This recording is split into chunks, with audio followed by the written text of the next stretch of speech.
indictment states Sheriff Smith had knowledge of the men's ineligibility to serve. Chief Deputy Ralph Williams is facing one count of false and/or misleading information.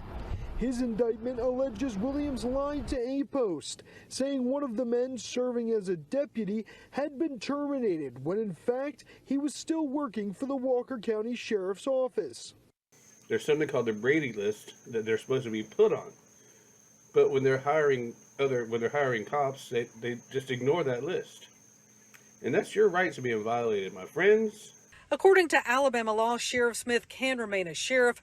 We are trying to verify that with the governor's office. The allegations are that Smith hired deputies who worked in various positions, including school resource officers, who had sheriff's vehicles, carried guns and badges, but were unqualified. Also arrested today, Chief Deputy Ralph Williams, accused of giving false or misleading information to A Post. Some believe this will impact next year's election. And others we spoke with still support his campaign. There is a news conference tomorrow with the DA at 11 a.m. Of course, all this coming on the heels of the Toni Mitchell death investigation by the federal prosecutor. A man named Toni Mitchell recently passed away while in custody in this jail.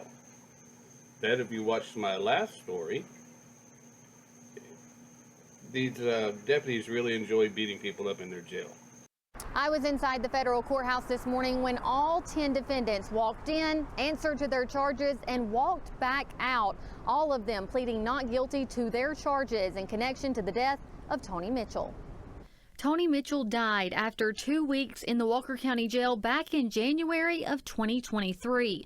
Thursday, 5 Walker County Sheriff's Office employees and 5 medical staff workers allegedly connected to Mitchell's care inside the jail stood before a federal judge, facing charges in connection to his death. Walker County contracts with an outside company for medical and mental health services. The 5 medical staff workers who appeared in court Thursday are charged with conspiracy against rights and deprivation of rights. The court documents pertaining to those 5 defendants allege the group had deliberate indifference to the condition of Mitchell, which created a substantial risk of serious harm. All 10 people present in court today pled not guilty to their charges and were released on bond. In Birmingham, Gracie Johnson, ABC 3340 News. The link to the full video is in the description, folks.